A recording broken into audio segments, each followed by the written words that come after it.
Bismillahirrahmanirrahim. Assalamualaikum warahmatullahi wabarakatuh. Alhamdulillahilladzi hadana lihadza wa ma kunna linahtadiya laula an hadana Allah. Wa asyhadu an la ilaha illallah wahdahu la syarika lah. Wa asyhadu anna Muhammadan abduhu wa rasuluh. Sallallahu alaihi wa ala alihi wa ashabihi wa sallama tasliman mazida wa ba'd. Hadirin jamaah Masjid Raya Cipaganti Bandung yang Allah muliakan, para pendengar Radio Al-Bayan Cianjur, Radio Tarbiyah Sunnah Bandung, Radio dan TV RBK Kebumen, Radio 1 di Lombok, pendengar Radio Suara Kalbu Jayapura Irian Jaya, pendengar Radio Amuba Pangkal Pinang, Radio Hidayah di Pekanbaru, pemirsa Surau TV, pemirsa Asil TV Pekanbaru, pemirsa Aila TV dan pemirsa Ahsan TV di mana saja Anda berada, dan mungkin ada radio dan TV lain yang ikut menyiarkan kajian kita ini di mana saja Anda berada. Alhamdulillah, pagi ini kita kembali berjumpa. Bahasan kita sudah sampai pada buah dari mengenal Allah melalui asma dan sifatnya. Dan salah satu buah dari mengenal Allah adalah berdoa. Orang yang mengenal Allah dengan pengenalan yang mendalam, pasti dia akan memperbanyak doa kepada Allah. Karena dia tahu Allah sangat suka dimintai dengan doa, dan Allah murka kalau kita tidak pernah berdoa. Salah satu di antara sifat Allah adalah Rahman dan Rahim. Bukan salah satu, tapi salah dua. Dua di antara sifat Allah, Rahman dan Rahim. Makna Rahman adalah idza su'ila a'ta. Makna Rahman adalah sifat yang bila dia diminta, dia akan memberi. Dan Rahim, wa idza lam yus'al yaghdab. Rahim itu sifat yang bila tidak diminta, dia akan murka. Jadi Rahman itu bila diminta ridha dan memberi. Rahim itu bila tidak diminta, dia marah. Terus Allah mah berehan deh. Berehan itu apa? Suka ngasih. Disebut dengan sebutan Al-Wahhab. Wahhab itu maha pemberi. Dari banyak sifat Allah, di antara beberapa sifat Allah mengisyaratkan Allah itu suka memberi, Allah itu suka diminta, Allah itu kalau diminta pasti ngasih, dan kalau tidak diminta dia akan murka dan akan marah. Siapapun muslim yang mengenal sifat-sifat Allah seperti itu, pasti dia akan banyak meminta kepada Allah. Dia pasti bakal banyak berdoa kepada Allah.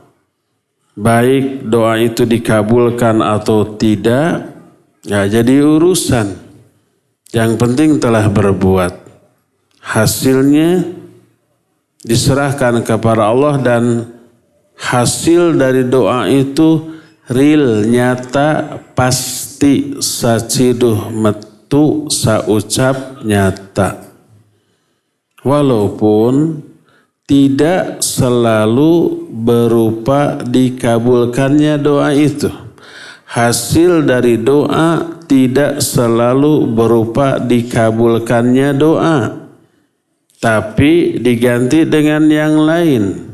Sebagaimana sabda Nabi SAW, beliau bersabda, "Ma min muslimin yad'u bida'watin laisa fiha ithmun wala qati'atur rahim illa a'tahu Allahu biha ihdath thalath." Tak ada seorang pun muslim yang berdoa dengan satu doa, di dalam doanya itu tidak ada berisi dosa, tidak dalam rangka memutuskan silaturahmi. Maka siapa orang yang berdoa, maka Allah akan memberi satu di antara tiga kemungkinan. Pertama adalah imma an tu'ajjala lahu da'watuhu. Pertama, doanya disegerakan dikabulkan. Ini kemungkinan pertama tuh. Kemungkinan kedua, wa imma ayyudakhirahallahu lahu fil akhirah. Kemungkinan kedua, ditabung, ditunda untuk di akhirat nanti. Ketiga, wa imma ayyusarrafa anhu minas su'i mithluha. Ketiga, akan dipalingkan dari dia keburukan yang sebanding dengan doa yang dimintanya. Tadinya Allah sudah akan memberikan musibah kepada dia berupa keburukan. Keburukan, makna buruk di sini buruk menurut kacamata orang yang mengalaminya. Tadinya sudah ditakdirkan begitu. Tapi karena berdoa, Allah palingkan dia dari keburukan tersebut. Ya, maka tiga kemungkinan yang Allah berikan kepada orang yang berdoa. Yang pertama, mungkin dikabulkan dengan segera di dunia ini, cepat atau lambat. Yang kedua, ditabung nanti di akhirat. Kemungkinan yang ketiga, dibatalkannya, dipalingkannya takdir buruk yang tadinya akan diberikan kepada dia. Dan ini merupakan jawaban atas pertanyaan yang sering terlontar, apakah doa dan ikhtiar bisa merubah takdir?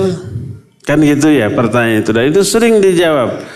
Jawabannya iya atau tidak, dua-duanya. Iya, karena ada hadis yang seperti itu, diantaranya ini. Yang kedua, tidak, karena takdir Allah itu ajali dan tidak bisa dirubah. Apakah dua-duanya bertolak belakang? Tidak, tidak bertolak belakang, tapi saling mendukung, saling merinci. Gimana rincian dari penjelasan dua hal tadi? Rinciannya adalah semua yang Allah tetapkan sejak ajali 50.000 tahun sebelum Allah menciptakan langit dan bumi, takdir yang akan terjadi sudah apa? Sudah dicatatkan. Kita pernah membahas, nanti akan dibahas lagi dalam bab takdir. Pencatatan takdir itu ada 5 jenis ya. Salah satunya adalah takdir ajali. Takdir ajali itu sejak awal sebelum penciptaan langit dan bumi, takdirnya semuanya sudah ditetapkan oleh Allah Azza wa Jalla. Ayatnya jelas. Di antaranya surah Al-Hadid 22 dan 23, ma asaba min musibatin fil ardi wala fi anfusikum illa fi kitabin min qabli an nabra'aha inna dzalika 'ala Allahi yasir. Tidak ada satupun kejadian yang terjadi di muka bumi atau yang menimpa diri kalian, kecuali semua itu sudah dituliskan di dalam sebuah kitab. Lauhul Mahfuz maksud kitab ini. Sebelum kami menciptakan alam jagat raya ini. Ketika menerangkan ayat ini, Nabi bersabda, kata beliau, innallaha khalaqal khalqa wa qaddara maqadirahu min qabli ay yakhluqas samawati wal ard bi 50,000 sanah. Allah telah menciptakan seluruh makhluk. Dan Allah telah menetapkan takdir-takdir setiap makhluk 50.000 tahun sebelum Allah menciptakan alam jagat raya ini. Sebelum menciptakan langit dan bumi ini. Takdirnya dulu sudah ditetapkan. Ya, secara rinci. Dan salah satu yang ditetapkan berupa takdir oleh Allah adalah doa dan ikhtiar yang dilakukan oleh manusia. Ikhtiar kita, doa kita adalah hal yang sudah Allah takdirkan. Jadi awalnya Allah mentakdirkan seseorang itu ya miskin ya bodoh. Allah takdirkan dia untuk berdoa dan berusaha. Belajar, bekerja keras, berdoa gitu. Allah mudahkan semua usahanya. Lalu Allah rubah keadaannya. Allah berubah nasibnya jadi pinter dan jadi kaya raya. Itulah takdir dia. Dan salah satu takdirnya adalah doa dan ikhtiar. Doa dan ikhtiar salah satu penyebab berubahnya keadaan seseorang. Itulah yang disebut, yang dimaksud dengan bahwa ikhtiar dan doa itu bisa merubah takdir, maknanya merubah perjalanan takdir orang tersebut. Asalnya begini, terus dia ditakdirkan berdoa, ditakdirkan berusaha, ditakdirkan kerja keras, ditakdirkan belajar, lalu berubah. Itu semua takdir Allah Subhanahu wa ta'ala. Nah, Rasul SAW menyatakan bila seorang muslim berdoa, ada 3 kemungkinan yang Allah berikan kepada orang itu. Pertama, disegerakan dikabulkan. Kedua, kalau nggak dikabulkan di dunia, ditunda nanti di akhirat. Minimal doa itu dikabulkan atau tidak dapat pahala. Berdoa itu dikabulkan atau tidak, itu bernilai ibadah kepada Allah Azza wa Jalla, menggugurkan dosa, menambah pahala. Kenapa doa menggugurkan dosa?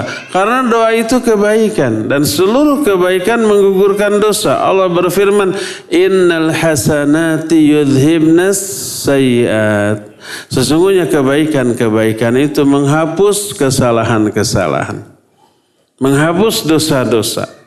Jangan dikira kita kesini itu nggak menghapus dosa.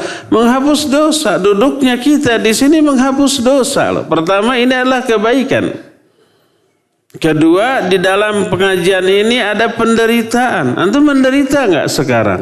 Iya, cangkel, kesel, pegel, hareudang, bayeng yang kan gitu ya. Kemudian ini cangkeng terasa panas, bujur terasa panas, nahan kantuk yang luar biasa. Sepanjang pengajian disindir terus sama ustadznya. Para ustadz tidak bermaksud nyindir, kenal gentenya. Nah seperti itu, cuma banyak yang kena mungkin gitu. Itu penderitaan semuanya menggugurkan dosa, ya. Apalagi penderitaan yang lahir dari kebaikan seperti ini. Maka perbanyak doa. Walaupun umpamanya nanti tidak dikabulkan. Ada gantinya, apa gantinya? Nanti di akhirat. Kalau enggak juga kata Rasul SAW akan dipalingkan dari dia. Keburukan yang tadinya dicanangkan untuk dia di-cancel. Dibedokeun. Nggak jadi ditimpakan, diberikan karena dia berdoa. Kira-kira 3 alternatif ini pikabitaeun apakah tidak? Iya, pikabitaeun. Maka para sahabat bertanya, idzan nukthir, kalau begitu kami akan memperbanyak berdoa. Langsung sahabat merespon itu. Ketika Nabi SAW berkata bahwa orang yang berdoa itu akan dapat salah satu di antara tiga alternatif tadi. Kalau begitu maka kami akan memperbanyak doa. Apa kata Nabi SAW? Allahu Akbar. Allah akan memberikan kebaikan yang jauh lebih banyak lagi.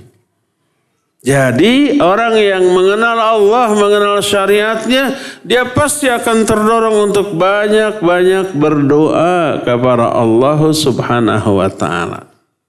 Ini buah dari mengenal Allah, buah dari mempelajari asma dan sifat Allah. Salah satunya akan banyak-banyak berdoa kepada Allah Azza wa Jalla.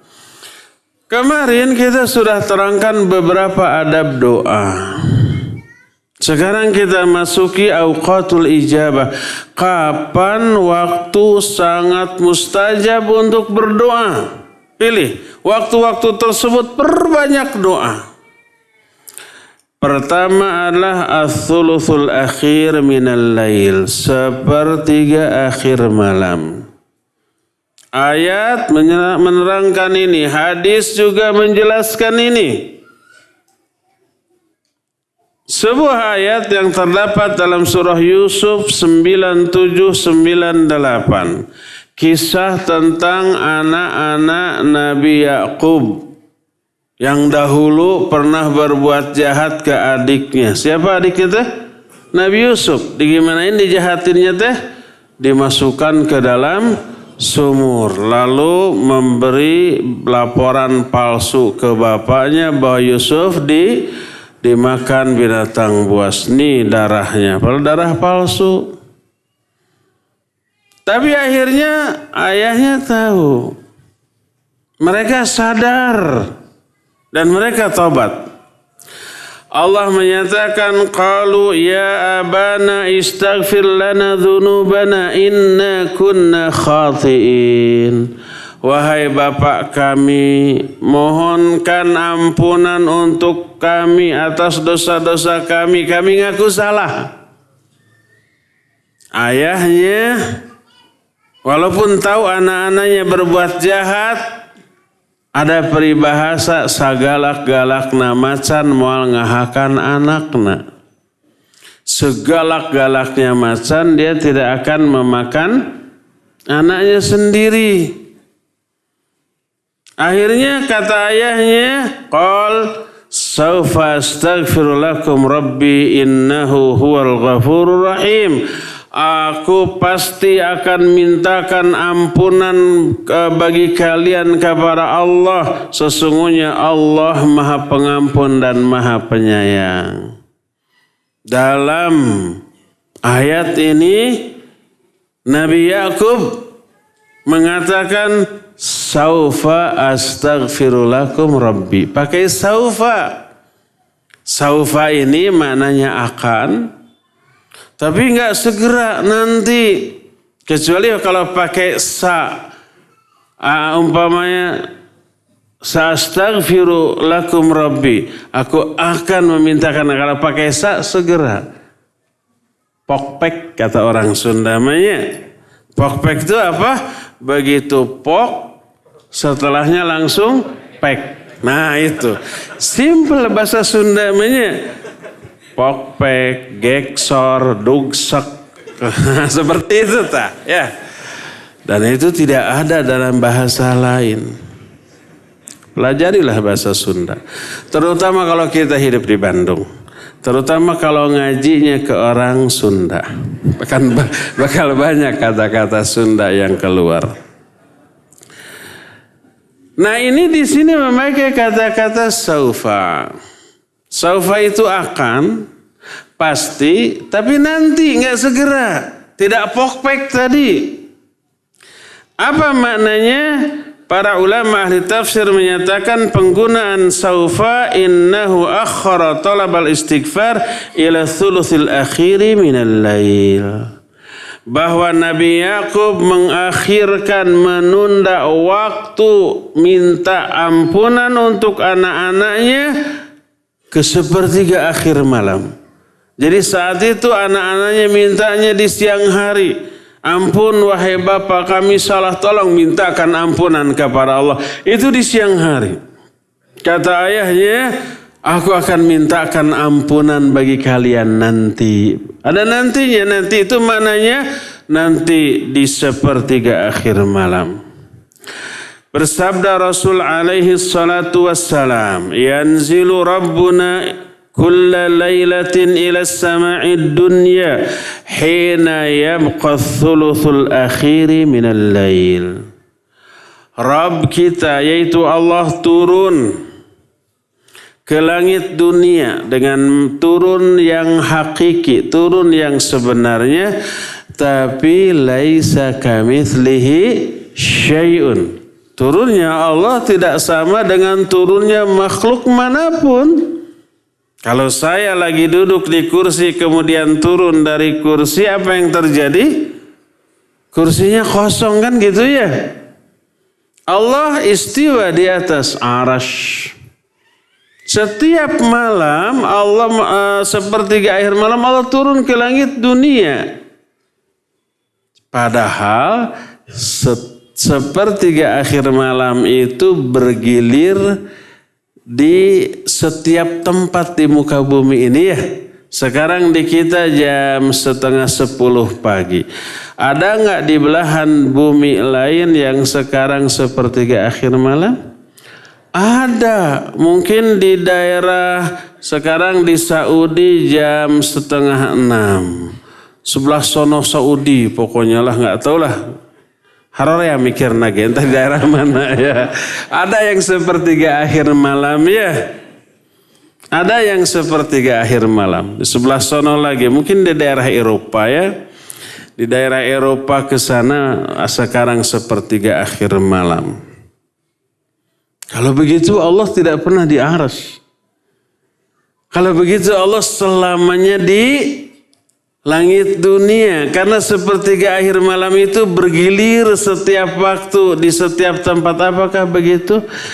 Itulah sifat makhluk. Kalau makhluk iya. Sifat Allah berbeda dengan sifat makhluk, sehingga para ulama menyatakan yanzilu Rabbuna kulla laylatin ila sama'id dunya. Terus disebut biduni ayyaj'ala arsyahu khalian minhu, tanpa membuat di atas arsy itu kosong dari diri Allah. Dan itulah sifat Allah subhanahu wa ta'ala yang unik. Mana unik? Berbeda dengan makhluknya. Laisa kamitslihi syai'un. Tidak ada sesuatu pun yang menyamainya. Tapi orang-orang sekarang ini banyak menggunakan akal ra'yu. Mustahil Allah istiwa di atas arasy. Karena ra'yunya kalau Allah istiwa di atas arasy berarti menempati arasy. Berarti Allah butuh makhluk. Itu kan ra'yunya yang ya. Kedua, kalau begitu arasy lebih besar daripada Allah. Kan gitu ya. Kalau begitu, kalau suatu saat arasy-nya hancur, Allahnya jatuh. Berdasarkan ro'yu-ro'yunya semua itu ditolak. Enggak, Allah enggak istiwa di atas arsy. Ayat-ayat Allah tentang hal itu ditolak, ditakwil oleh otaknya. Karena apa? Karena dia menyamakan sifat istiwanya Allah di atas arsy dengan istiwanya makhluk di atas makhluk lain.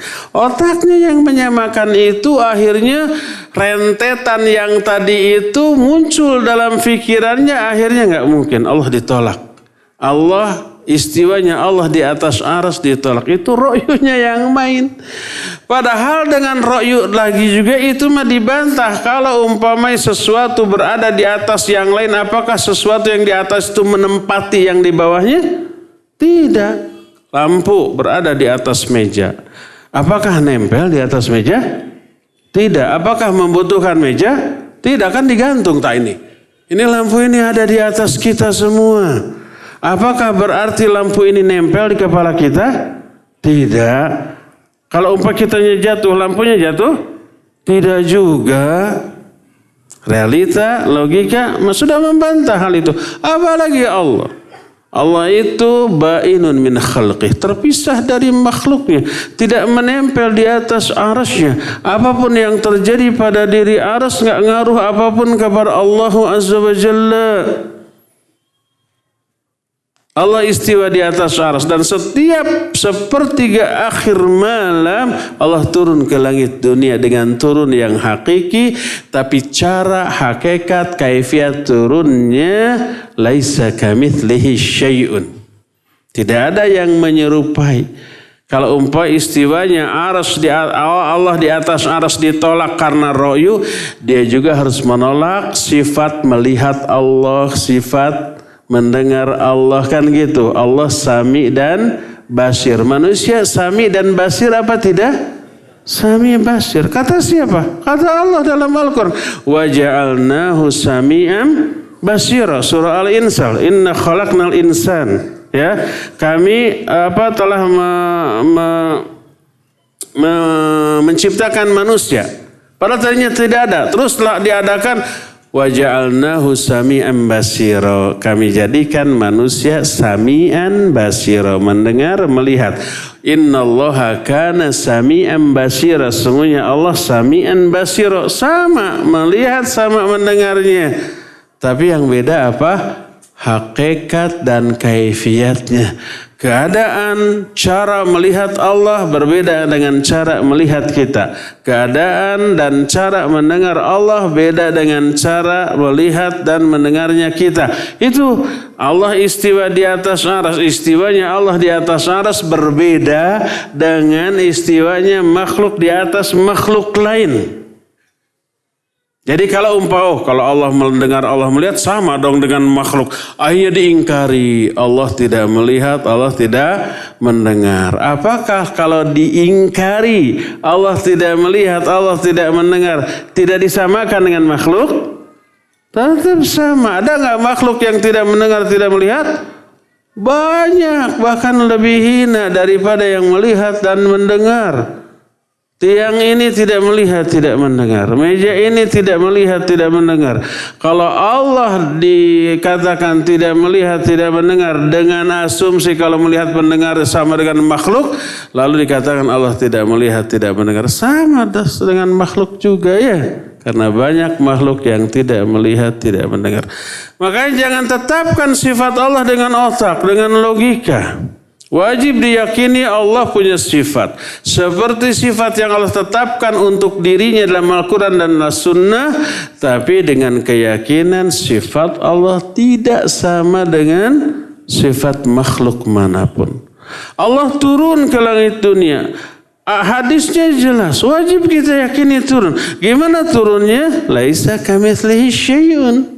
Allah istiwa di atas aras. Allah menyatakan begitu, wajib kita yakini. Bagaimana istiwanya Allah di atas aras? Laisa kamitslihi syai'un. Itu yang wajib kita yakini. Hadis ini menyatakan Allah turun ke langit dunia di setiap malam ketika waktu tersisa sepertiga akhir malam. Fayaqul, lalu Allah menantang. Allah berfirman, "May yad'uni fastajibalah." Siapa yang berdoa kepadaku saat ini, aku akan kabulkan doanya. May yas'aluni fa'utiyah. Siapa yang meminta kepadaku akan aku beri. May yastaghfiruni fa'aghfirallah. Siapa orang yang minta ampunan saat ini, aku akan berikan ampunan. Kapan saat itu teh? Sepertiga akhir malam. Bangunlah sepertiga akhir malam dan berdoalah kepada Allah. Itu saat yang sangat mustajab untuk berdoa. Itu pertama. Kedua, ketika sujud. Tapi sujudnya sujud di dalam sholat, bukan di luar sholat. Karena itulah momen terdekat seorang hamba dengan Allah. Yaitu pada waktu sholat.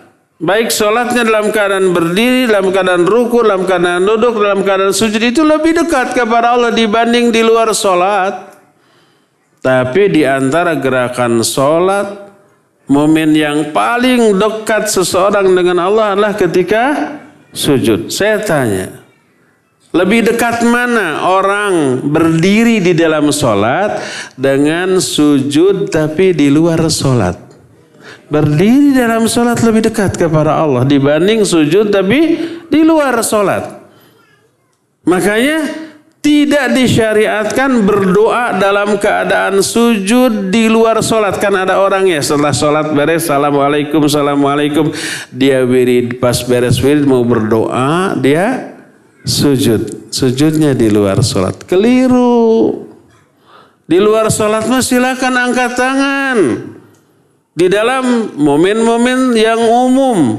Tidak di setiap momen. Ya.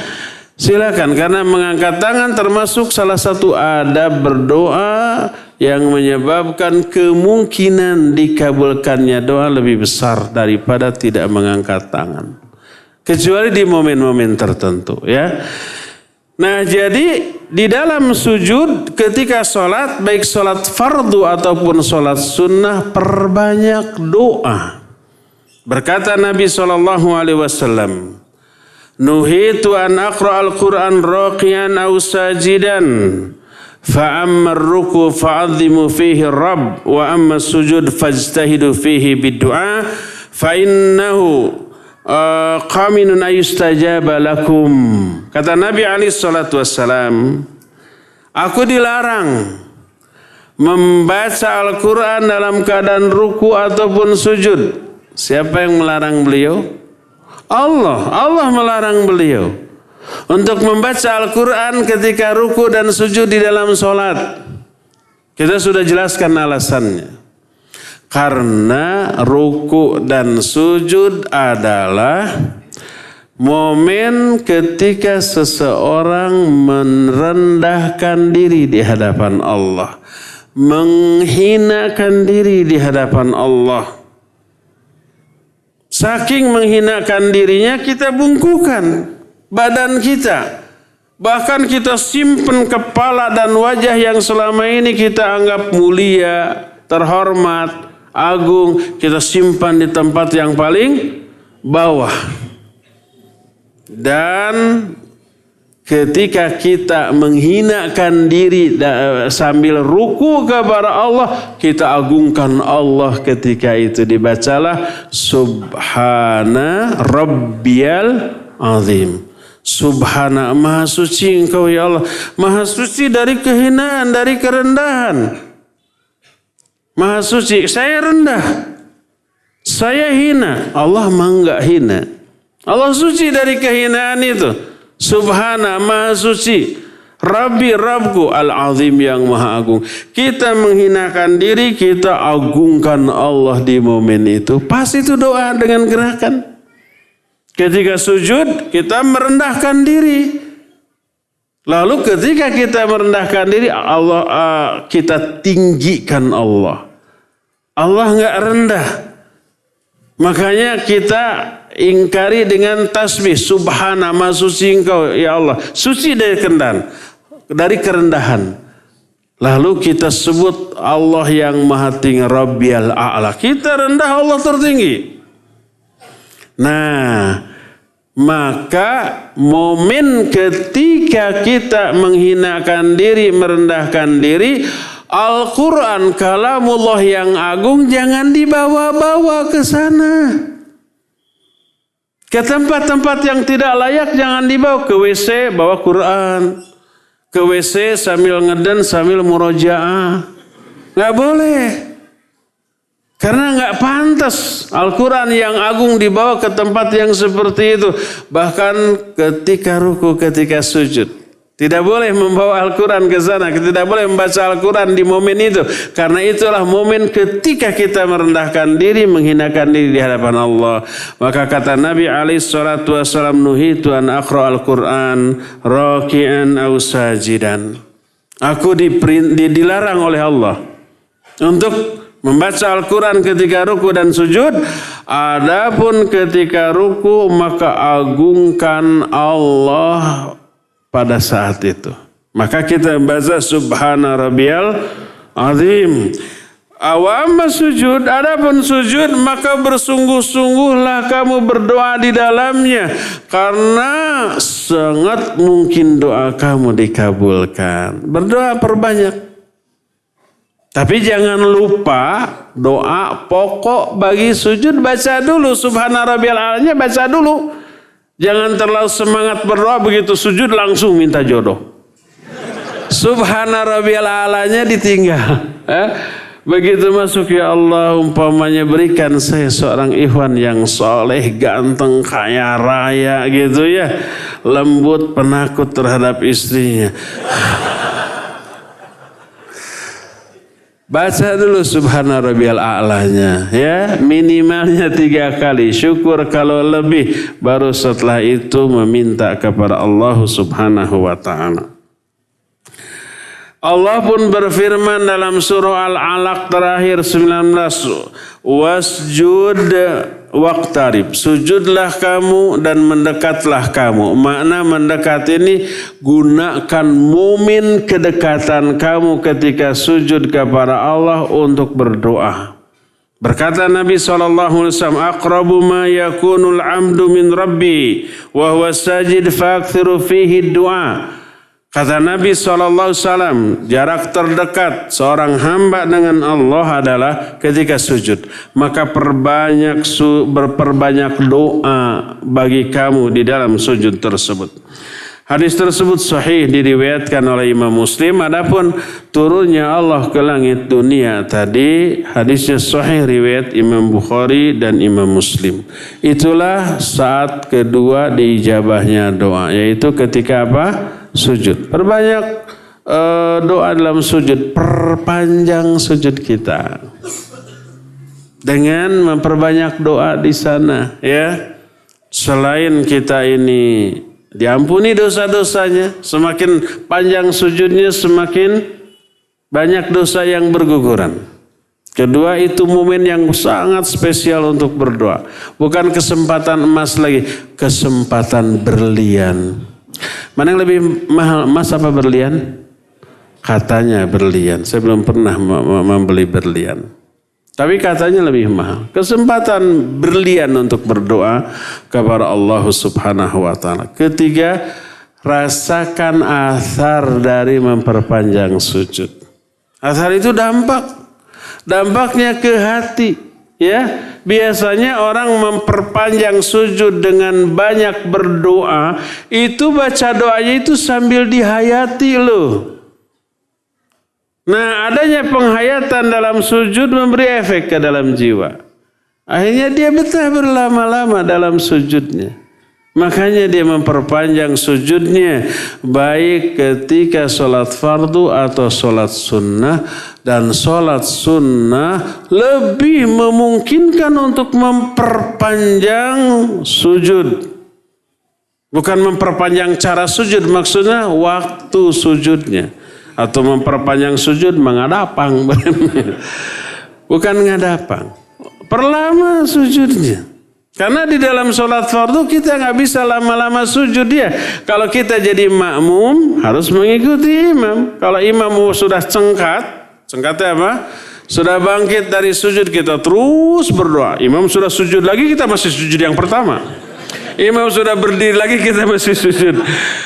Nah, itu bisa batal sholat kita. Dalam sholat berjamaah menjadi makmum kita tidak memungkinkan sujud lama. Demikian juga menjadi imam tidak memungkinkan sujud lama. Begitu lama banyak yang batuk nanti. Ya. Nah, satu-satunya yang memungkinkan sholat sendirian. Sholat sendirian hanya bisa kita lakukan dalam sholat sunnah. Saya mah ingin panjang sujudnya, makanya nggak mau ke masjid dah. Imamnya suka sebentar sujudnya, nggak boleh itu. Sujud lama di dalam sholat fardu hukumnya sunnah. Berjamaah di masjid bersama imam hukumnya wajib. Yang wajib tidak boleh dikalahkan sama yang sunnah.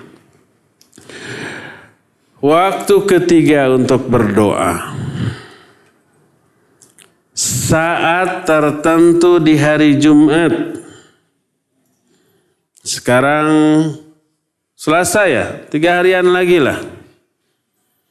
Berkata Rasul sallallahu alaihi wasallam, khairu yaumin tala'at alaihi syamsu yaumul jumu'ah fihi khuliqa Adam wa fihi udkhilal jannah wa fihi tiba alaihi wa fihi uhbita ilal ard wa fihi taqumus sa'ah.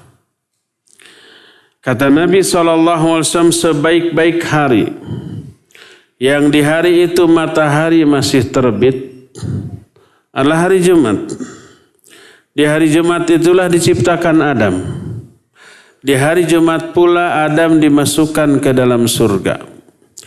Di hari Jumat pula Adam tobat dan diterima tobatnya, dan di hari Jumat pula Adam diturunkan ke muka bumi. Dan di hari Jumat pula terjadinya kiamat.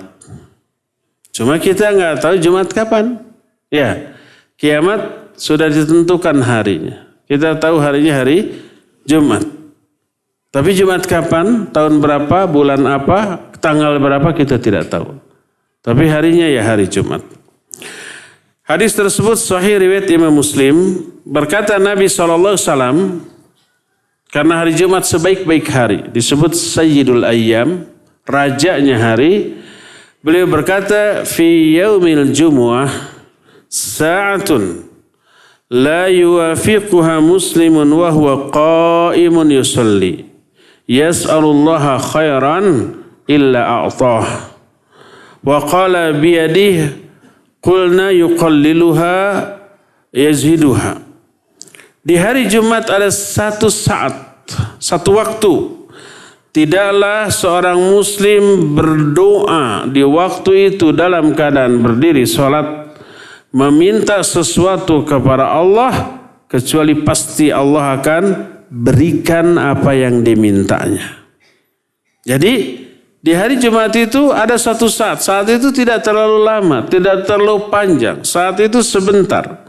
Muslim mana saja yang berdoa di saat itu akan dikabulkan doanya oleh Allah Azza wa Jalla. Jadi kalau Ikhwan mau memiliki keinginan berdoa kepada Allah, berdoa di hari Jumat. Ya, kapan hari Jumat itu? Para ulama kemudian ikhtilaf tentang hal ini. Ya. Sebagian ulama ada yang menyatakan itu ketika matahari terbit. Sebagian lagi menyatakan ketika matahari zawal. Zawal itu tergelincir mulai dari tengah-tengah. Matahari di tengah terus mau belok ke arah barat. Nah itu yang disebut dengan zawal. Ya. Yang lainnya ketika azan Jumat berkumandang.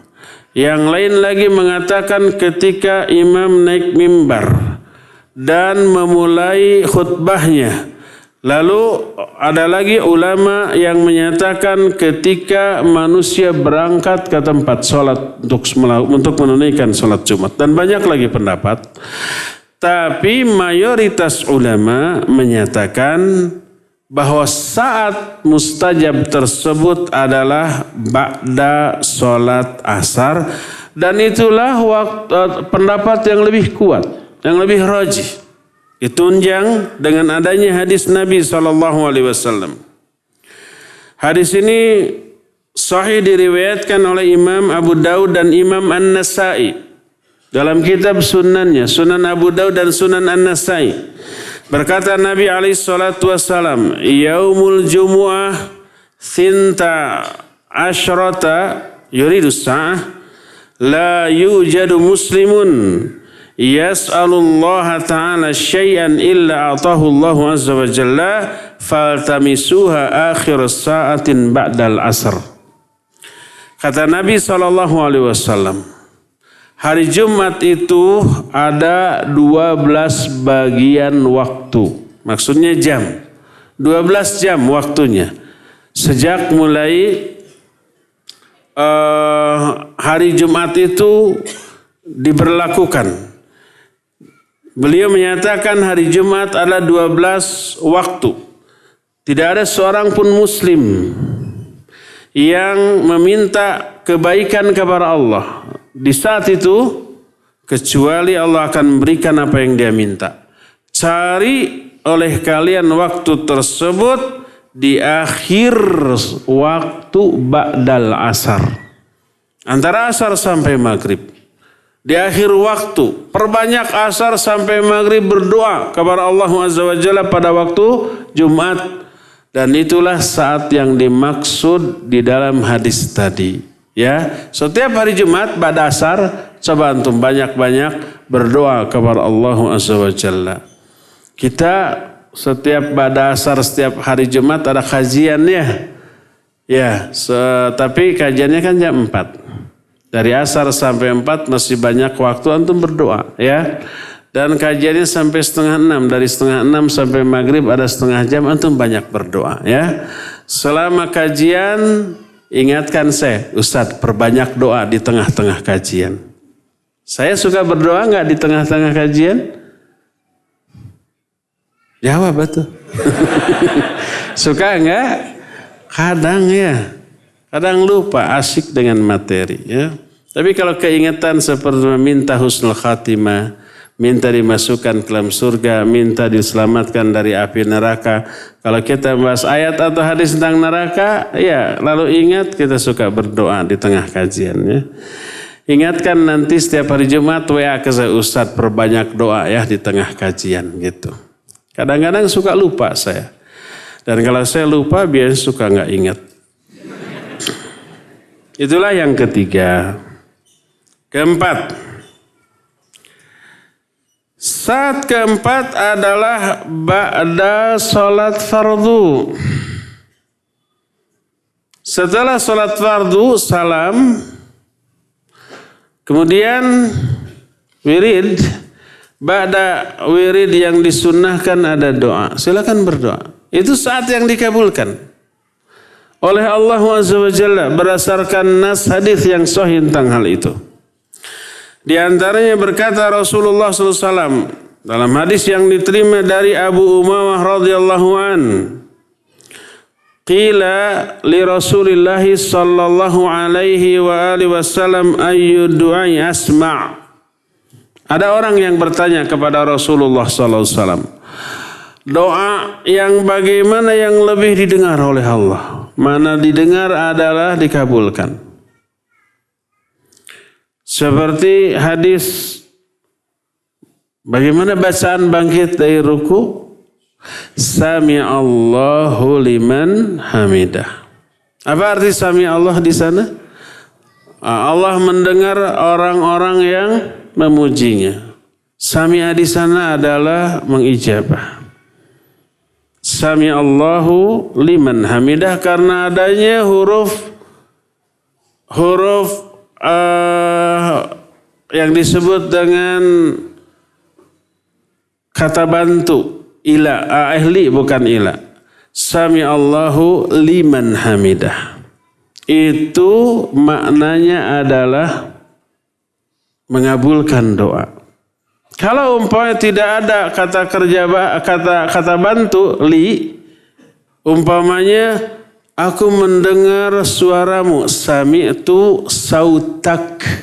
Tanpa ila, tidak sami'tu ila atau sami'tu li sautik, enggak.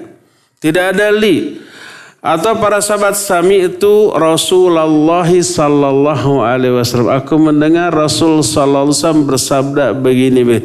Sami'tu langsung objeknya itu disebut tanpa li, tanpa ila. Tidak boleh orang mengatakan sami'tu lin Nabi sallallahu alaihi wasallam. Aku mendengar Nabi berkata begitu, enggak. Dengan memakai li, tidak. Itu maknanya mendengar ucapan. Tapi kalau mendengar dalam arti mengijabah, umpamanya ada orang meminta, saya dengar permintaan kamu. Makna saya dengar adalah saya akan penuhi permintaan kamu. Doa saya didengar. Apa makna didengar di sana? Diijabah, dikabulkan oleh Allah. Sami Allahu liman hamidah. Allah mendengar orang mujinya, artinya Allah mengijabah orang yang berdoa, yang sebelum berdoa dia memuji dulu kepada Allah Azza wa Jalla. Nah, di sini juga ayyu doa yasma. Doa apa yang paling didengar? Maknanya doa yang paling diijabah oleh Allah Azza wa Jalla. Maka Nabi SAW bersabda, Jauful lailil akhir wa duburis salawatil maktubat. Doa yang paling diijabah, yang paling didengar adalah doa di sepertiga akhir malam dan doa di belakang setiap sholat fardu. Di setiap sholat fardu doa itu diijabah. Ada ikhtilaf di kalangan para ulama. Apakah dubur setiap sholat itu di akhir sholat, di dalam sholat, atau di luar sholat? Ulama ikhtilaf. Sebab dubur itu di belakang tapi difahami oleh sebagian orang nempel, termasuk bagian dari pekerjaan itu. Difahami oleh sebagian yang lain enggak, di luar. Dan itu banyak diterangkan di dalam banyak hadis. Seperti, ya Mu'adz, wallahi inni uhibbuka fala tada'anna an taqula dubura kulli shalah an taqul Allahumma a'inni ala dzikrika wa syukrika wa husni ibadatika. Hai Mu'adz, demi Allah aku mencintai kamu karena Allah. Maka jangan sekali-kali kamu tinggalkan berdoa di dubur setiap salat. Allahumma a'inni ala dzikrika wa syukrika husni ibadatika. Doa ini dibaca di dalam salat apa di luar salat? Di dalam, di luar? Di dalam. Ada yang di luar, sudah ikhtilaf tuh. Pak Mulyono di dalam, yang lain di luar ya. Dan ulama juga memang ikhtilaf. Ada yang baca doa ini di dalam salat setelah tahiyat. Karena akhir dari salat apa? Tahiyat sebelum salam. Sebagian ulama ada yang membaca ini. Sebagian ulama ada lagi yang membaca di luar sholat. Seusai salam lalu dalam wiridnya ada bacaan Allahumma a'inni ala dzikrika wa syukrika wa husni ibadatika. Berkata Syekhul Islam Ibn Taimiyah, ya. Ada lagi hadis yang menyatakan siapa orang yang membaca tasbih 33 kali, tahmid, takbir, dan diakhiri dengan la ilaha illallah, di dubur setiap sholat akan diampuni dosanya walaupun dosanya sebesar buih di lautan.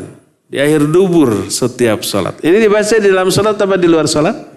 Di luar sholat. Nggak ada ulama yang menyatakan tasbih, tahmid dibaca dalam tahiyat, nggak ada.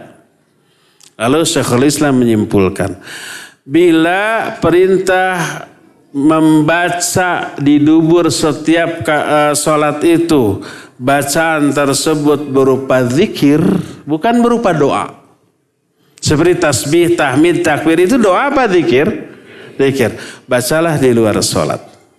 Seusai sholat, seusai salam.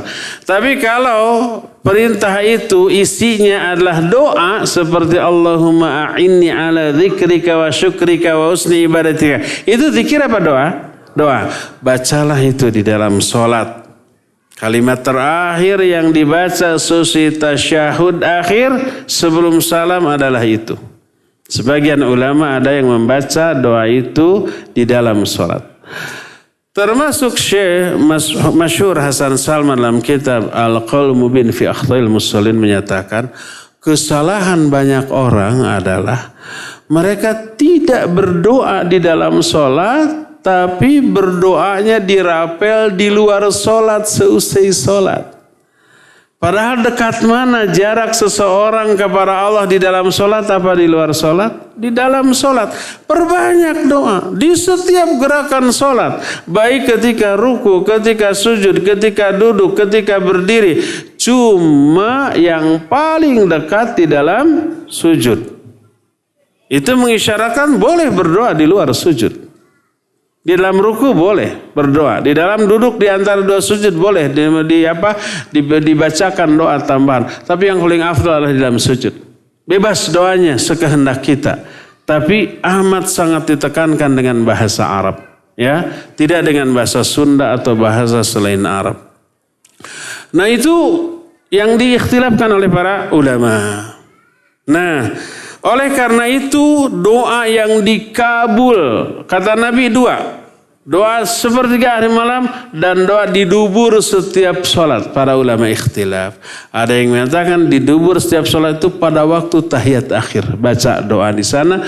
Ada yang menyatakan di luar sholat. Seusai salam, setelah wirid, setelah zikir, maka berdoalah kepada Allah. Dan Imam Ibnu Qayyim termasuk yang berpendapat yang kedua ini.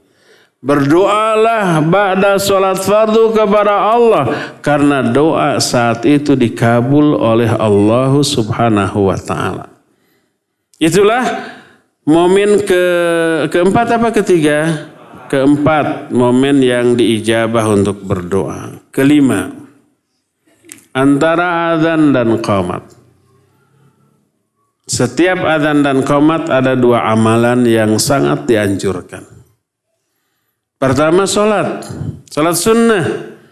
Kata Nabi SAW, baina kulli adzanaini shalah. Di setiap antara dua azan ada salat. Maksud dua azan di sana azan dan qamat. Silakan salat.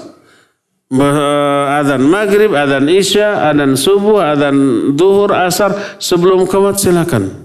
Walaupun tidak ada qoblanya. Seperti asar, tidak ada qobla.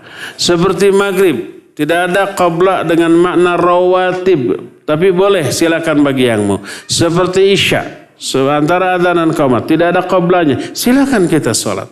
Berdasarkan keumuman hadis tadi. Sholat mutlak, silakan.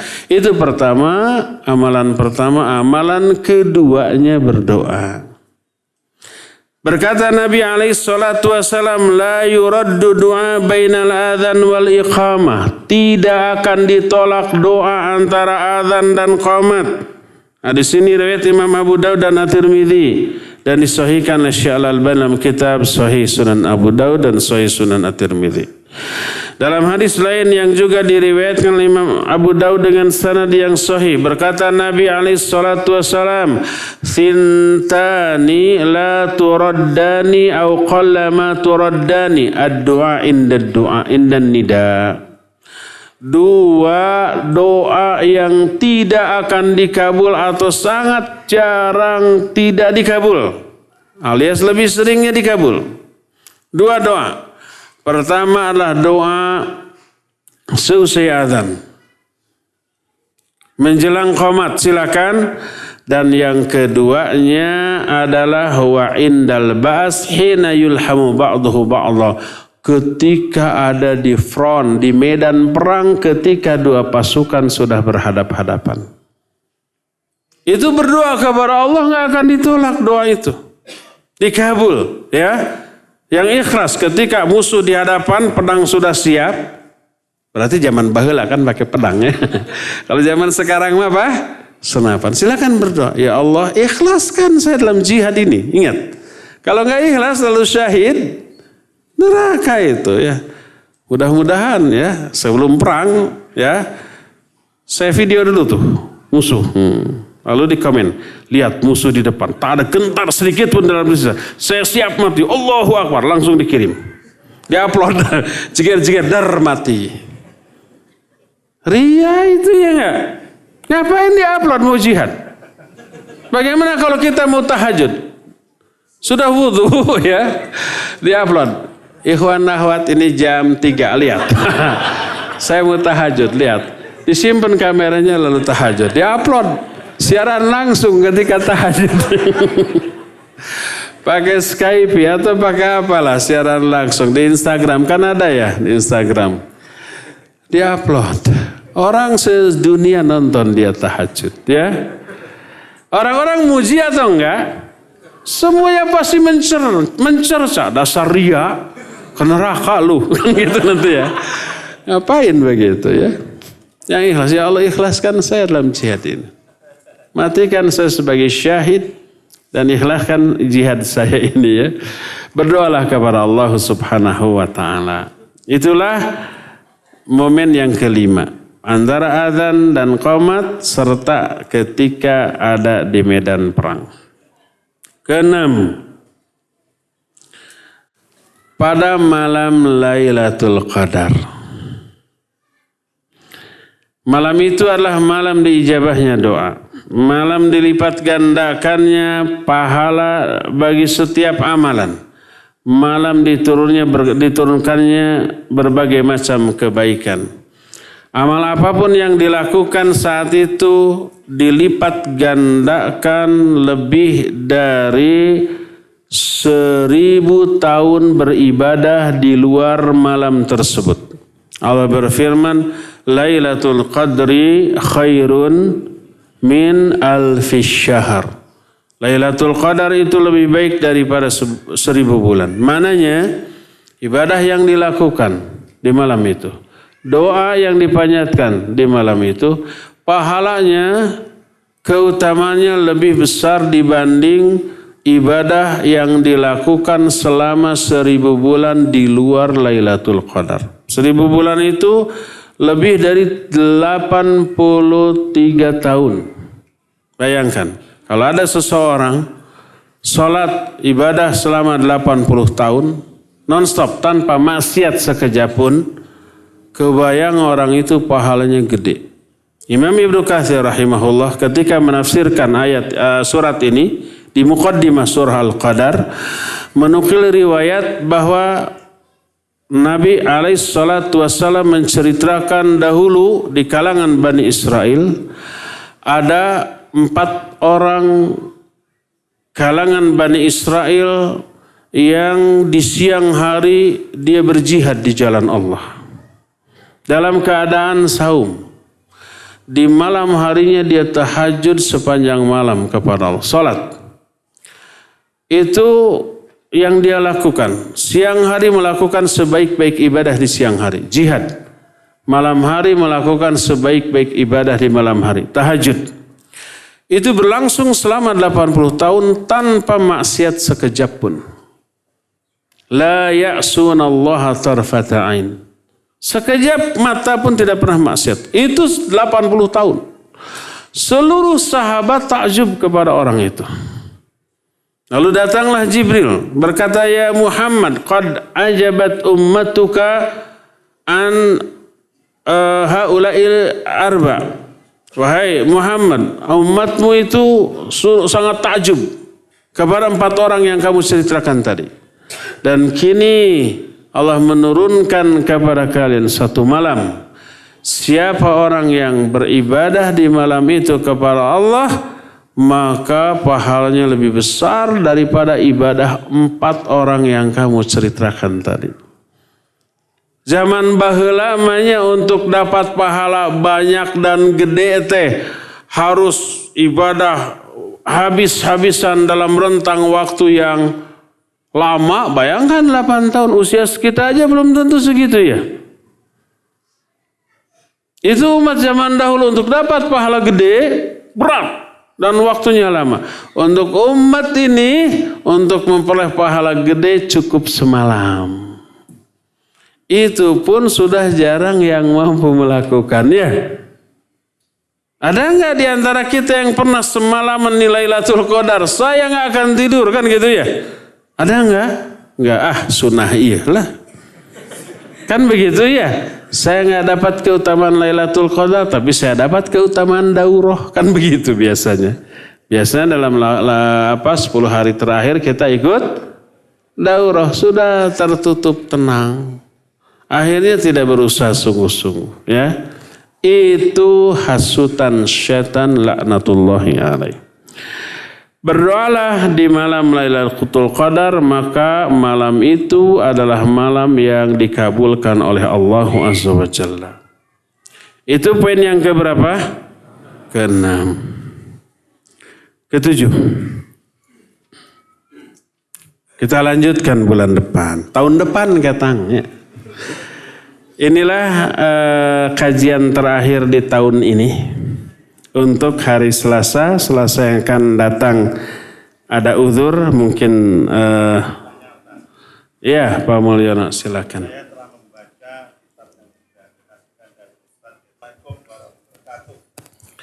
Waalaikumsalam warahmatullahi wabarakatuh. Ya Pak Mulyono bertanya. Ada hadis ini riwayat Imam Muslim saja. Man salaka tariqan yaltamisu fihi ilman sahalallahu lahu bihi tariqan ilal jannah. Siapa orang yang menelusuri suatu jalan untuk mencari ilmu. Jalan apa?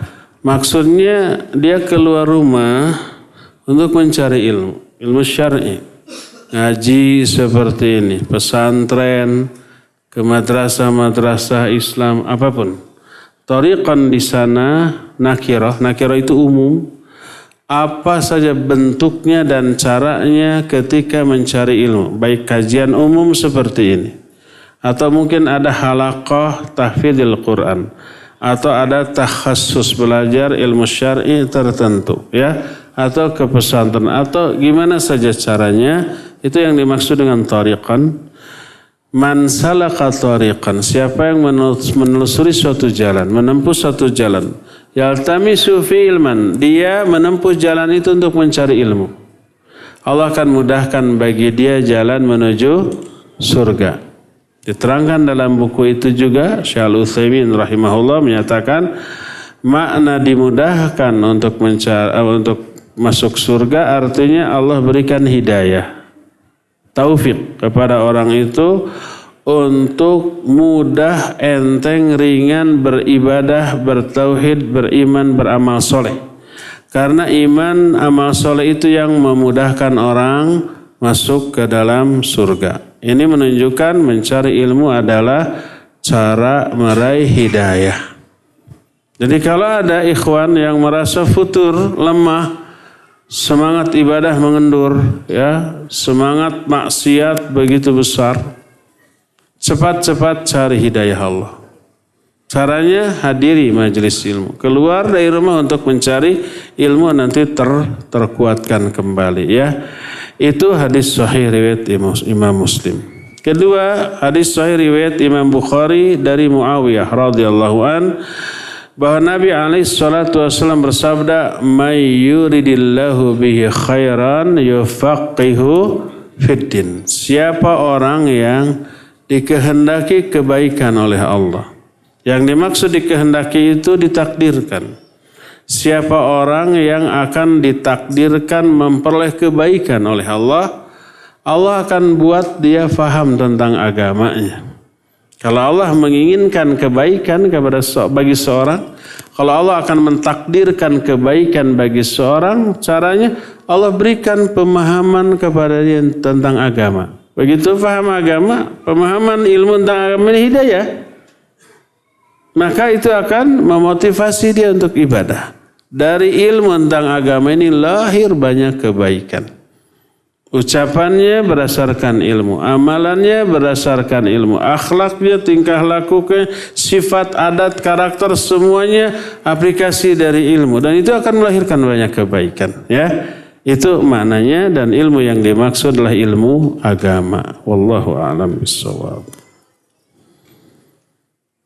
Ikhwan, ada yang mau hadiah buku Al-Wajiz dan Fikih Asmaul Husna. Nanti Fikih Asmaul Husna kita bahas. Ada? Sudah pernah belum? Yakin? Namanya siapa? Bawa mic enggak? Nah, bawa ya. Diki. Akhirnya bawa. Taib. Sebutkan 3 di antara saat dikabulkannya doa. Tong Niron.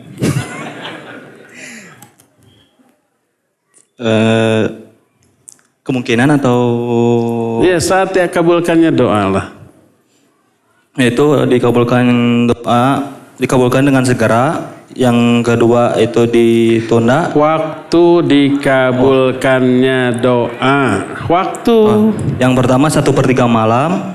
Yang kedua ketika sujud. 1/3 malam? Ya. Jam berapa? Jam 9. 1/3. Sepertiga malam ya maksudnya. Sepertiga malam? Ya. Dari kapan sepertiga malam teh? Itu bisa lewat dari jam 12, Pak. Ada satu kata yang antum lewat tuh. Enggak, 1/3 akhir malam. Akhir malam. 2. Ketika sujud dalam sholat. Sujud sholat apa? Fardu apa sunnat? Fardu dan sunnah. Iya.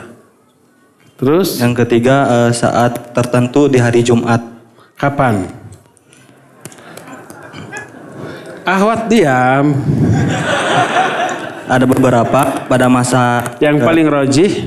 mustajab tersebut pada sholat asar diriwayatkan oleh hadis riwayat Abu Dawud dan An-Nasai. Iya, barakallahu fiikum. Jazakallahu khairan. Ahwat, dengan hadiah yang sama, ngacung panitia yang nunjuk kasih mic. Bismillahirrahmanirrahim. Udah Ustaz. Siap? Siap. Bila seseorang berdoa, pasti dikabul apa tidak? Seolah pasti dikabul. Enggak. Kalau seorang berdoa akan ada 3 kemungkinan yang terjadi. Sebutkan 3 itu. Itu. Satu doa disegerakan, yang kedua ditabung, ditunda di akhirat, dan yang ketiga akan dipalingkan dari doa keburukan dengan yang dimintakan. Udah? Dimintakannya. Apa? Sudah? Pertanyaan kedua. Sebutkan waktu dijabah doa selain yang tadi. Oh, dari sepertiga malam. Yang keempat sampai keenam. Tadi sepertiga akhir malam sudah, dalam sujud sudah, hari Jumat sudah. 3 lagi. Tuh sholat fardu, setelah sholat fardu kemudian wirid dan berdoa. Kedua di antara azan dan yang ketiga pada malam Lailatul Qadar. Ketiga pada Malam Lailatul Qadar. malam Lailatul Qadar. Iya, pinter nironnya. Nanti diambil ya, barakallahu fiik.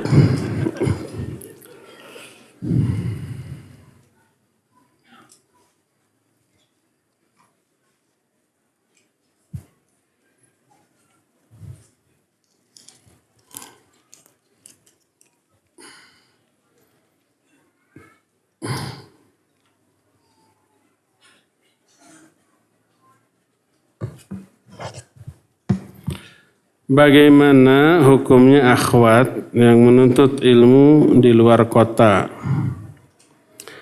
Setiap akhir pekan dia rutin pulang ke rumah dengan kendaraan umum. Apakah perjalanan itu termasuk safar? 3 jam perjalanan. 3 jam bisa Bekasi, Jakarta, Tasik, mana lagi? Cirebon, ya. Apakah itu safar? Iya, itu safar, luar kota. Tidak boleh akhwat safar sendirian tanpa mahram. Jadi kalau dia mau mudik, mau pulang, suruh ayahnya, kakaknya, adiknya, atau salah satu mahramnya jemput dia. Nanti pulangnya diantar lagi, ya. Tidak boleh safar sendirian. Tapi kan aman. Mau aman, mau enggak, tetap yang menjadi batasan adalah apanya? Safarnya. Apakah berdosa jika melakukannya tanpa ditemani? Walaupun ditemani dosa, kalau yang nemaninya sesama akhwat. Tapi kalau yang nemaninya mahram, ya dia tidak berdosa ya. Jadi minta salah satu mahramnya untuk mengantar dan menjemput.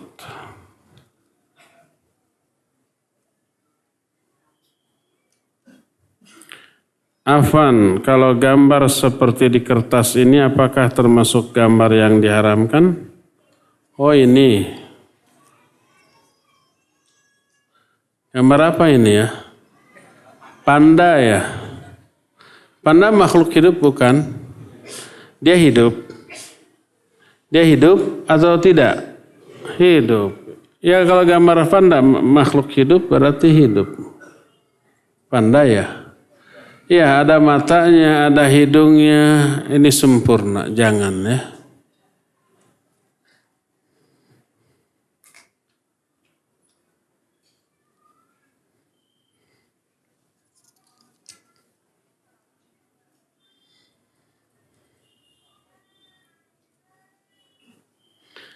Apa kedudukan ikhlas yang ketiga dan keempat?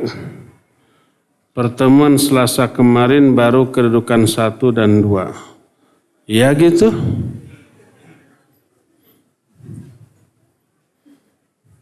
Mungkin gak dengar kali udah sampai 4. Ya nanti kita ulang lagi tahun depan. Insya Allah. Ustaz, Ya. apabila seseorang dalam sholatnya tidak dapat bersujud seperti seharusnya, yakni dahi menempel di tempat sujud karena sakit, apakah boleh berdoa saat waktu gerakan sujud salat walau sambil duduk di kursi atau telentang? Ya boleh. Karena ada uzur. Dia tidak mampu sujud dengan meletakkan wajah di tempat sujud. Dia hanya duduk, sujudnya hanya menunduk semampu dia. Maka dihukumi sama dengan hukum sujud. Bacaannya baca sujud. Termasuk boleh menggunakan momen itu untuk berdoa di saat sujud. Sama hukumnya ya. Yang tidak boleh, dia mampu sujud tapi tidak sujud karena harorea malas sujud mah bisa hidung tarang. Itu akhirnya dia nggak sujud, tidak sah sholatnya. Karena dia mampu sujud tapi tidak mau sujud. Adapun yang tidak mampu sujud, dia semampunya maka sah. Dan berlaku seluruh keutamaan dan ketentuan untuk sujud, termasuk berlaku kebolehan berdoa di dalam sujud. Boleh nggak berdoa saja saat sujud sambil menangis? Iya, tergantung alasan menangisnya. Kalau menangisnya karena takut dosa, takut azab, takut neraka, iya itu bagus. Berkata Nabi SAW, la yadkhulun nar man baka min khasyatillah. Tidak akan masuk ke dalam neraka orang yang menangis karena takut kepada Allah. Jadi dia berdoa meminta ampunan di dalam sujudnya karena takut kepada Allah, dia menangis, ya itu bagus, boleh. Kalau alasannya itu. Tapi kalau menangisnya itu karena ketika sujud dia teringat hinaan orang kepada dia. Dibayangkan ekspresi orang itu ketika menghina, ketika mencibir, ketika mencela, nangis. Itu nangisnya karena khusyuk di dalam sholat atau karena ingat urusan dunia? Ingat urusan dunia. Kebayangkan ketika orang itu melotot gitu ya. Kebayang-bayang berarti dia ngelamun di dalam sholatnya. Bukan menghayati isi bacaan, tapi melamunkan urusan dunia yang pernah dia alami, maka merusak sholatnya. Ya. Tapi kalau nangisnya betul murni karena takut terhadap dosa, takut terhadap murka dan azab Allah, ya itu bagus.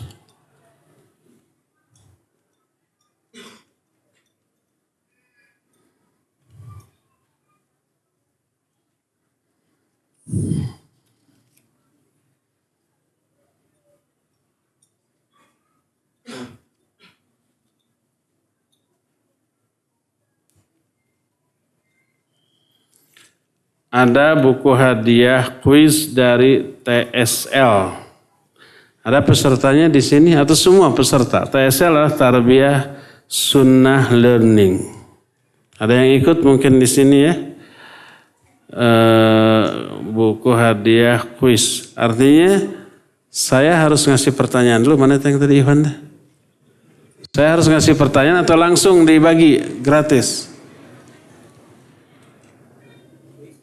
Kuis, ngasih pertanyaan. Taib.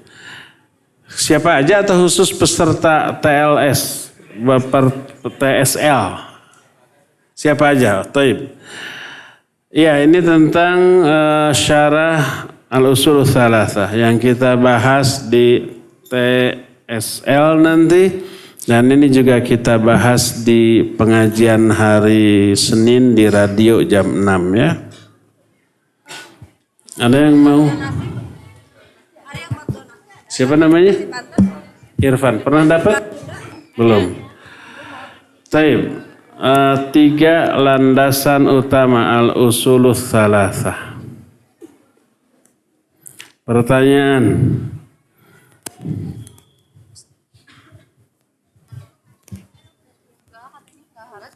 Sebutkan 3 jenis tauhid.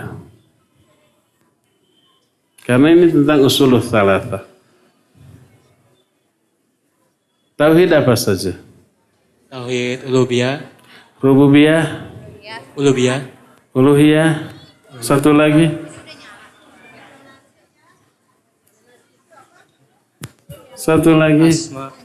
asma wa sifat. Asma wa sifat. Iya.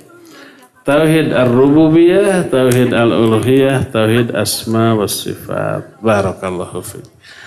Satu lagi untuk akhwat. Akhwat ada yang mau tarjamah kitab Syarah Ushulus Tsalatsah.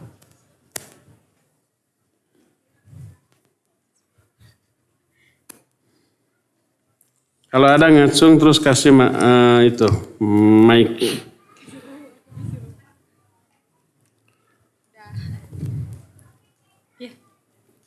Udah.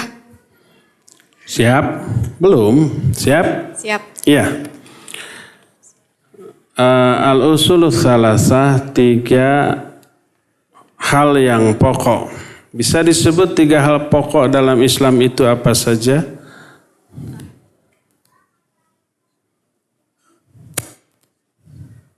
Sudah dibahas belum? Belum sih Belum. kalau di TSL-nya. Gini aja. 3 pertanyaan di alam kubur itu usulus tsalasah. Ya. Apa saja? Siapa Tuhanmu, apa agamamu, dan Satu lagi? siapa nabimu. Usulus tsalasah adalah mengenal Allah, Mengenal Allah, terus mengenal Rasulullah, agamanya terlebih dahulu ya, agamanya. dan mengenal Rasul sallallahu alaihi wasallam. Barakallahu fiik. Ya nanti dikasih akhwat itu ya. Kita kembali ke tanya jawab. Ustaz, saya tahu rokok itu haram. Saya selalu gagal tobat dari rokok. Tapi saya tetap terus mencoba bertobat. Apakah dengan bertobat berulang-ulang itu adalah cara yang benar? Mohon nasihat dan doakan saya agar bisa betul-betul tobat dari rokok. Artinya masih ngerokok gitu. Sudah pernah tobat sebulan, ngerokok lagi gitu ya. Tahu dosa. Udah ini terakhir deh. Tobat. 3 hari ngerokok lagi. Kalau ketika dia berhenti ngerokok dan tobat, memenuhi syarat sahnya tobat. Pertama menyesal ya. Kedua berhenti. Ketiga bertekad tidak mengulang lagi. Seumur hidup. Ketiga-tiganya terpenuhi ini. Tobatnya sah. Dosanya sudah terhapus. Kalau tiga-tiganya sudah terpenuhi. Termasuk syarat yang ketiga bertekad tidak mengulang. Setelah sebulan mengulang lagi tanpa direncanakan. Itu dosa baru yang wajib ditobati tanpa merusak tobatnya yang pertama. Makanya tidak ada syarat tobat adalah tidak mengulang kembali. Enggak ada. Yang ada adalah bertekad tidak mengulang kembali. Kalau sudah bertekad tidak mengulang saat dia tobat ya, ternyata setahun kemudian terulang itu dosa baru. Karena tidak direncanakan kan. Tapi coba pelajari kenapa sampai terjerumus lagi. Oh mungkin karena gaul. Dia gaul kembali dengan kawan-kawan lama yang ngerokok. Ada reuni ya. Tahu bahwa itu para perokok, saya akan kuat lah. Sampai di sana ditawari, sakenyot lah sok. Ya meureun sakenyot mah moal diteureuy dikaluarkeun deui teu naon. Emang semua ngerokok tidak ada yang diteureuy ya. Ada nggak yang ngerokok telan nggak keluar lagi ada? Nggak ada, pasti dikeluarin lagi. Akhirnya terjerumus lagi. Sekenyot sudah berkenyot-kenyot. Ya. Didalili, itu sekenyot. Ya deh, mubadzir. Kalau nggak dihabiskan mubadzir. Innal mubadzirina kanu ikhwanas syayatin. Dia didalili. Dosanya 2 kali lipat. Dosa pertama melakukan yang haram, yang kedua menghalalkan dengan ayat, ya, menggunakan ayat untuk menghalalkan sesuatu yang haram. Dan itu dosa yang kedua itu mungkin bisa lebih besar daripada yang pertama. Berdasarkan hal itu maka perhatikan dengan siapa kita bergaul. Jangan ketemu lagi dengan kawan-kawan yang ngerokok. Hindarkan dan bergaulah dengan kawan-kawan yang tidak merokok. Ya. Jadi kalau penyebab terjerumusnya lagi itu karena gaul, perhatikan kawan bergaul. Hanya bergaul dengan orang-orang yang tidak merokok, ya. Itu saja. Bagaimana caranya? Coba bayangkan kengerian efek dari rokok. Apa sih efek buruk dari rokok? Pertama, merokok adalah indikator ditolaknya seluruh ibadah kita. Bagaimana kalau orang sudah sholat, beres sholat langsung nyolong, langsung nyopet. Nyopetnya itu sebagai tanda bahwa sholat tadi apa? Ditolak oleh Allah. Begitu beres sholat, umpama kita langsung mabuk. Mabuknya itu merupakan tanda bahwa sholatnya tadi itu ditolak. Begitu beres sholat, kita itu umpamanya memaki orang, menggibahi orang. Menggibahi orang seusai sholat menjadi tanda sholat tadi ditolak. Kenapa? Karena kalau sholatnya diterima, Allah menyatakan inna sholata tanha anil fahsya'i wal munkar. Sholat itu mencegah seseorang dari perbuatan keji dan munkar. Itulah tujuan utama sholat. Kalau orang setelah sholat lalai kepada tujuan utama dari sholat, yaitu tanha anil fahsya'i wal munkar, lalu selesai sholat dia berbuat keji, berbuat munkar, dia lalai dari tujuan sholatnya, terkena dengan ancaman fawailul lil musallin alladzina hum an sholatihim sahun. Penggunaan kata-kata an dalam surah Al-Ma'un itu maknanya adalah lalai dari tujuan sholat seusai sholat. Seusai sholat dia berbuat keji lagi, berbuat mungkar lagi. Maka fawailul lil musallin. Ditolak sholatnya dan diazab.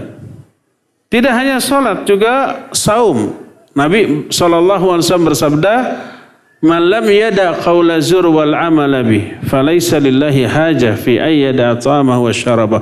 Siapa orang yang saumnya tidak disertai dengan meninggalkan ucapan dan perbuatan yang sia-sia. Yang sia-sia saja itu sudah indikasi, apalagi yang madarat. Merokok ini madarat bagi diri, bagi orang lain. Ya, maka Allah nggak butuh tuh terhadap saumnya, ditolak saumnya. Saumnya ditolak, sholatnya ditolak, terancam dengan fawailul musallin.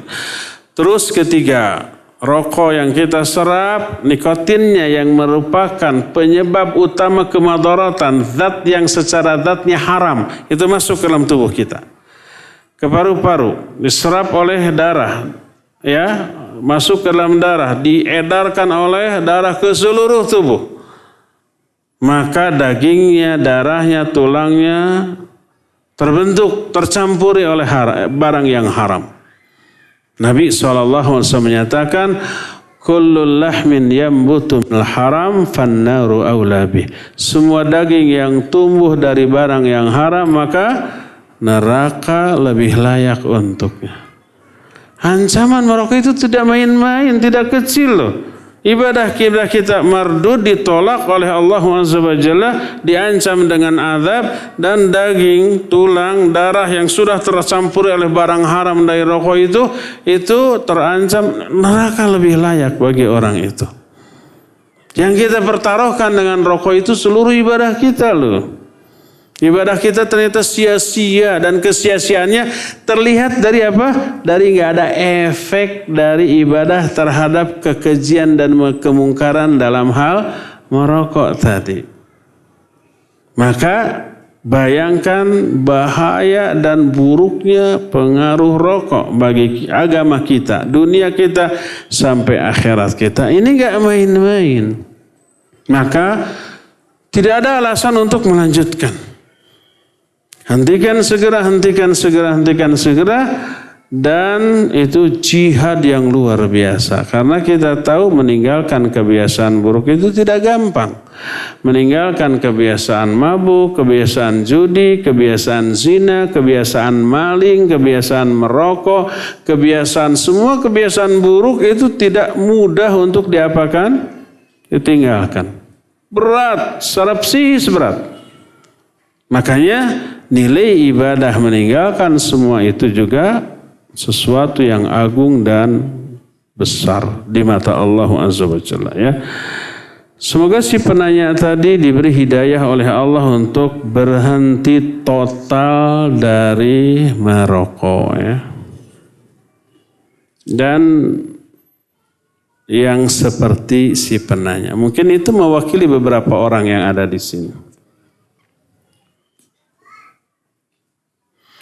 Dalam doa bersama seperti syukuran atau lainnya, apa kita mengaminkan dan mengangkat tangan? Iya boleh. Kalau ada perkumpulan sifatnya insidental, tidak rutin. Reuni, ada rapat, musyawarah, itu sifatnya insidental. Tidak tertentu kapan waktunya. Lalu diakhiri oleh doa bersama dipimpin oleh imam, ya kita boleh mengangkat tangan mengaminkannya. Dan kalau kita diminta memimpin, pimpinlah, ya. Silakan. Asal itu sifatnya apa? Insidental. Adapun kalau yang rutin seperti pengajian ini rutin, maka Nabi SAW tidak pernah menutup dengan doa bersama. Ustaz. Ya. Dari pendengar radio Al-Bayan Cianjur dari Madinah, Arab Saudi. Ustaz mau bertanya, apakah mendengarkan ceramah lewat radio mendapat pahala juga? Iya, di Madinah melalui Al-Bayan Cianjur. Orang Madinah gitu ya teh. Mungkin orang Sunda ya yang sekarang sedang di Madinah, mungkin sedang umroh, mungkin jadi TKI, mungkin segala macam kemungkinan. Atau mungkin nikah dengan orang sana. Pertanyaannya apa tadi? Oh, mendengarkan kajian lewat radio berpahala nggak? Iya, tentu saja berpahala. Kebaikan bukan? Tentu saja kebaikan. Walaupun pahalanya tidak sama dengan datang langsung ke sini. Kenapa? Pengorbanan juga beda. Ke sini mah pakai ongkos. Di tengah jalan juga macet. Sampai di sini juga parargel cara rangkel gitu ya. Dan seterusnya pengorbanannya beda. Tapi dapat pahala. Walaupun tidak sebanyak orang yang langsung hadir ke sini. Makanya kalau bisa dari Madinah hadir ke sini.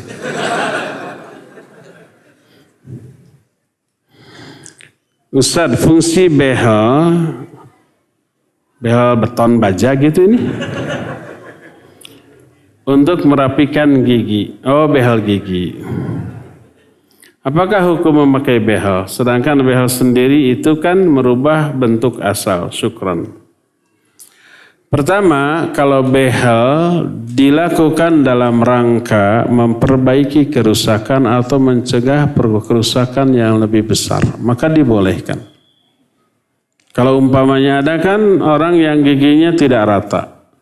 Nyara rengsol gitu, tak apa nyengsol tanya. Apa? Ya pokoknya nyara rengsol, tidak rata. Bila dibiarkan, itu lama-lama unger. Unger itu apa? Goyang. Oyag. Lama-lama copot. 18 tahun sudah ompong.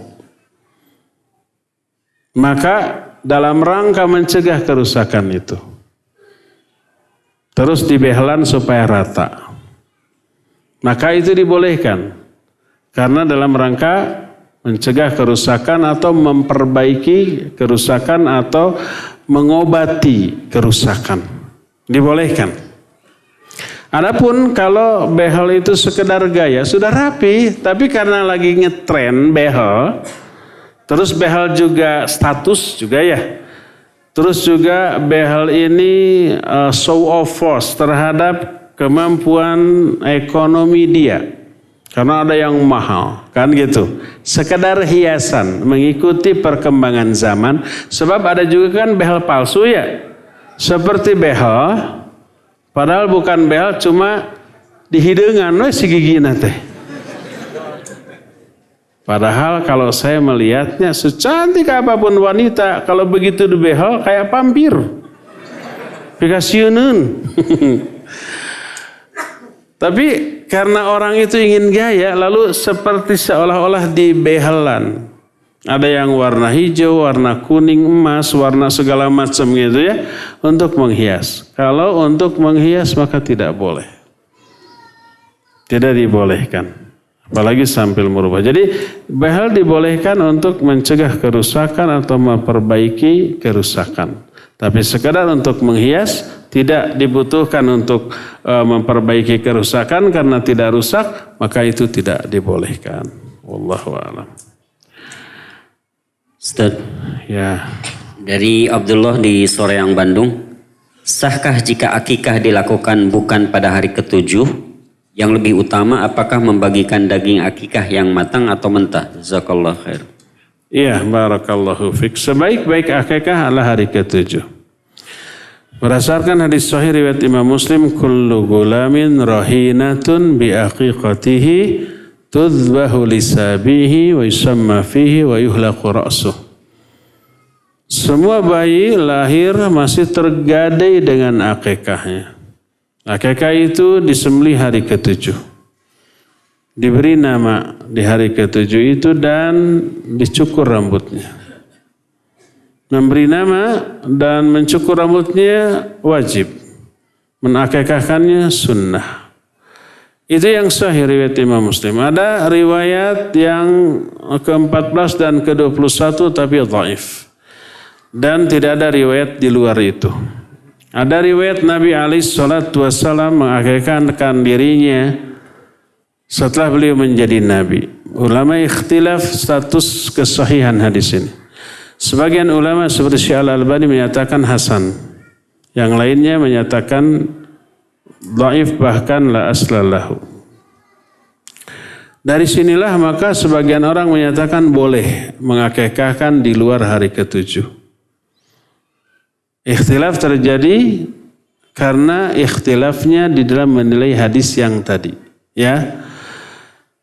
Walhasil ini adalah masalah yang diikhtilafkan oleh para ulama. Kalau saya pribadi akan ambil yang hari ke-7. Bila hari ke-7 sudah lewat, maka sudah. Lewat itu karena tidak ada apa? Tidak ada kemampuan. Belum ada uang, belum ada, jangankan untuk beli kambing. Untuk makan sehari-hari aja harus mikir. Apalagi beli kambing. Maka tidak mampu, ya sudah. Pas mampunya itu setelah setahun kemudian, maka kalau saya pribadi saya tidak akan akikah. Adapun yang tadi karena ketidakmampuan maka dimaklumi, ma'dzur karena ada uzur, ya. Tapi kalau ada orang yang akikah setelah 40 tahun dia baru akikah. Berdasarkan hadis yang tadi, lalu ngundang saya untuk makan kambing, saya akan datang. Saya akan makan daging itu dan bila di bahanan saya akan bawa ke rumah. Tahu di bahanan? Di bahanan dibekelin gitu ya. Karena memang ulama ikhtilaf tentang masalah itu ya. Bagaimana baiknya akikah sama dengan boleh mentahnya seperti kurban dibagikan mentahnya. Saon ewang, 2 on sewang gitu ya. Atau boleh juga dimasak mengundang orang ke rumah makan ya. Boleh juga memasak matangnya lalu dibagi-bagi ke orang. Semuanya dibolehkan, wallahu a'lam bishawab. Terakhir ya. Terakhir, ini terlalu banyak pertanyaan jadi tidak kebaca semuanya.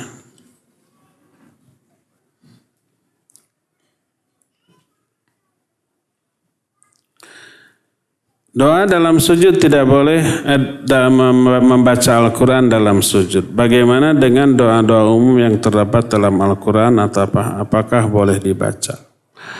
Boleh kita ambil doa dari Al-Quran ketika sujud dengan dua syarat.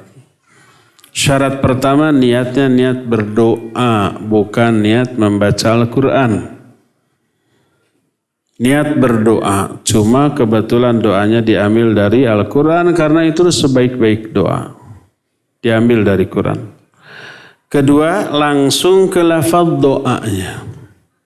Tidak dari awal ayat yang tidak mengandung doa. Contoh umpamanya Al-Baqarah ayat yang terakhir gimana bunyinya?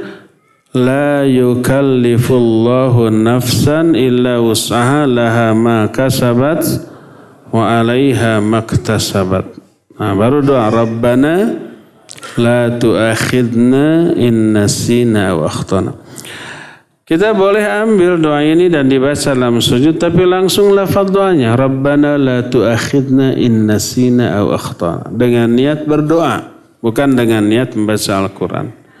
Tidak boleh kita baca dari awal la yukallifullahu nafsan illa wus'aha laha ma kasabat dan seterusnya. Kalau begitu berarti baca Quran. Atau wa minhum may yaqul rabbana atina fid dunya hasanah wa fil akhirati hasanah wa qina adzabannar. Kita ambil langsung lafaz doanya rabbana atina fid dunya hasanah. Tidak boleh awalnya dibaca wa minhum may yaqulu, karena wa minhum may yaqulnya bukan lafaz doa.